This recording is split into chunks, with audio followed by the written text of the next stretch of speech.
In this video, we will expand on the material covered in obesity in pregnancy. As previously discussed, maternal obesity can cause an increased risk of many pregnancy complications. If a woman starts her pregnancy already obese, it is important to take measures to manage this risk. Many countries around the world have published specific guidelines addressing obesity during pregnancy. The main messages to take from these recommendations are: moderate gestational weight gain, offer dietary counseling on healthy eating, encourage physical activity, and increase micronutrient intakes. Most guidelines recommend routine weight check during prenatal visits and discussion with the patient about ideal weight gain during pregnancy to improve maternal and neonatal outcomes. However, currently there is some discussion about the adequacy of guidance on gestational weight gain. The Institute of Medicine in the US has provided specific numbers for desirable weight gain based on different BMI at the outset of pregnancy. But these are based on observational studies, and testing by intervention studies is not yet available. And therefore, a number of recommendations in the world have questioned whether the IOM guidelines should and can be translated directly to clinical practice. We hope that further information will become available from ongoing intervention studies. Healthy eating should be advised already at the beginning of the pregnancy and reaffirmed again throughout the pregnancy. Overweight and obese pregnant women have a documented decrease in diet quality, and this makes dietary counseling in this population even more essential. Nutritional recommendations include a diet that should be high in fiber with fresh fruits, vegetables, lean protein, and complex carbohydrates. Foods that contain large amounts of sugar, saturated fats, and cholesterol should be avoided. Ideally, all obese pregnant women should be encouraged to consult with a nutritionist already early in pregnancy so that an individualized diet and exercise plan can be developed for the whole pregnancy. The healthcare provider should reaffirm that any physical activity is better than no physical activity, and walking and being active can be appropriate for any woman during pregnancy. Water exercise is particularly well suited for obese women since the water buoyancy helps support the weight. For further information, please see our video on practical tips for physical activity during pregnancy. Women who enter into pregnancy obese are also at increased risk of nutrient deficiencies, in particular deficiencies of folic acid and vitamin D. Evidence has shown that the risk of neural tube defects among obese pregnant women is double that of women with normal BMI. And therefore these obese women who wish to become pregnant should be advised to take a higher dosage of folic acid supplementation daily, starting at least 1 month before conception and continuing throughout at least the first trimester of pregnancy. The Center for Maternal and Child Inquiry, jointly with the Royal College of Obstetrics and Gynecology, recommend that women with a body mass index higher than 29.9 should take a supplement on top of their diet with 5 mg folic acid daily. In contrast, the recommended folic acid dosage for women with a healthy BMI, of course, is only 400 micrograms daily. Also, in pregnant women, BMI is inversely associated with the serum concentrations of vitamin D. Obese women are at a markedly increased risk of vitamin D deficiency compared to women with BMI in the normal range, and the offspring of obese women also have lower levels of vitamin D in the cord blood. The prevalence of vitamin D deficiency in pregnant women can be quite high in some population, reaching, for example, 1/3 in the USA, 35% in the UK, and 77% in Germany. Vitamin D is believed to be sequestered in the adipose tissue, making it less available in obese people.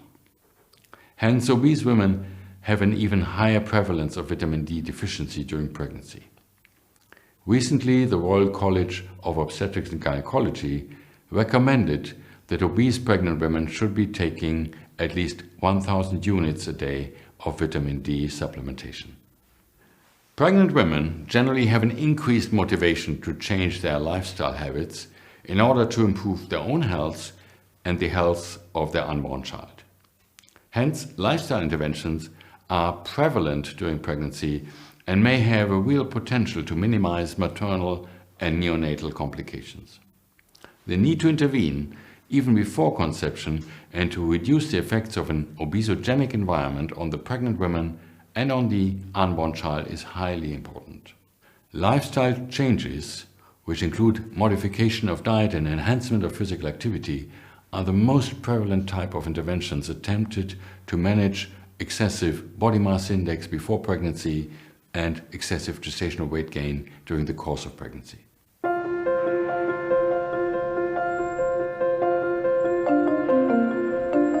So I've been involved in a very large study of obese pregnant women, which was called the Upbeat trial. And we studied 1,500 obese pregnant women from across the United Kingdom. I was encouraged to do that because of a number of issues which hadn't been sorted out. Essentially, one was, how do we get the message across healthy nutrition to obese pregnant women? The second was, if we actually do get the message across, can we really help those adverse pregnancy outcomes? We didn't know that. The only studies which had been done up to that point were in small numbers of women and therefore really weren't conclusive one way or another. So we decided to undertake a very large study.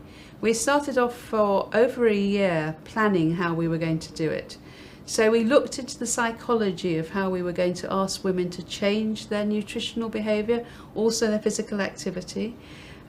We went to good experts in the field, people who really understood psychology, understood obesity, and we developed an intervention that was based on theory. Now, a lot of interventions in obese pregnant women have not been actually focused on established theory of how you change behaviour. So we went to the experts and we developed this intervention, and we decided it should be quite long, that's 8 weeks, that it should be delivered by health trainers, though people who actually coach women who have some experience in health training behaviour, but not a lot.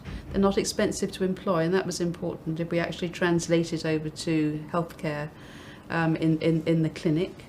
So we invited these women to join in. Half of the women were randomised to their standard antenatal care with no intervention, nothing happening, and the other half were randomised to the intervention with the health trainer. So what we hoped we would be able to do is reduce the amount of gestational diabetes that developed in the women. So they all had a test for gestational diabetes, which was between 26 and 28 weeks of pregnancy. But we also wanted to see if we could change their nutrition. So we had nutritionists working with us who were really carefully estimating what the women were eating in a quite a complicated way, but one which was actually validated, so we knew what the answer was going to be, if it was going to be right.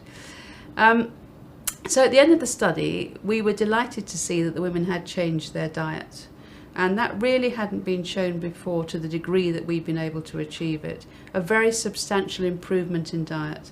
And I think the success of that was due to, one, that it was an established theory that we were using to try and change behaviour, but also that it was the long-term duration of the intervention is very important. Seeing somebody every week for 8 weeks, and there is some evidence to suggest that the more often that the women have that advice, that they're more likely, obviously, to adopt it.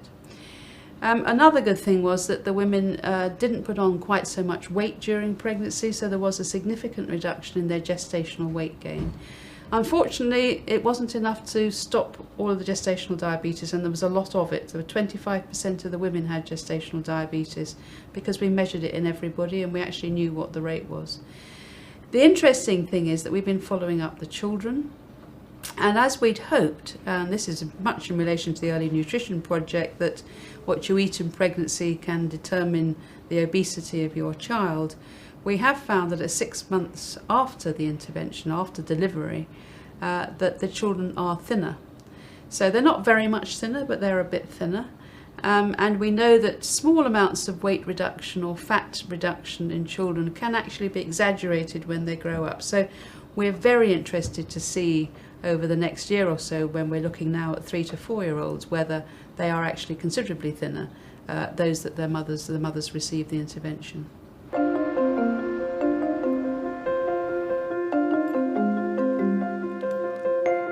Many women, and particularly those who entered pregnancy with a body mass index of 25 kg per meter square or more, have great difficulties losing weight gained during pregnancy.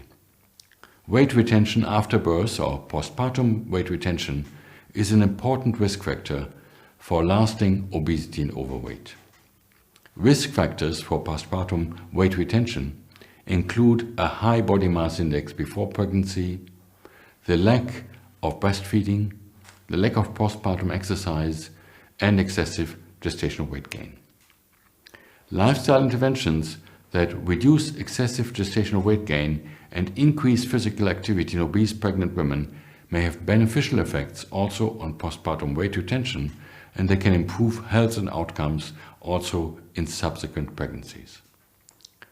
Taking steps to manage obesity in pregnancy is essential in order to minimize the increased risk of adverse outcomes for mother and child, both in the short and the long term.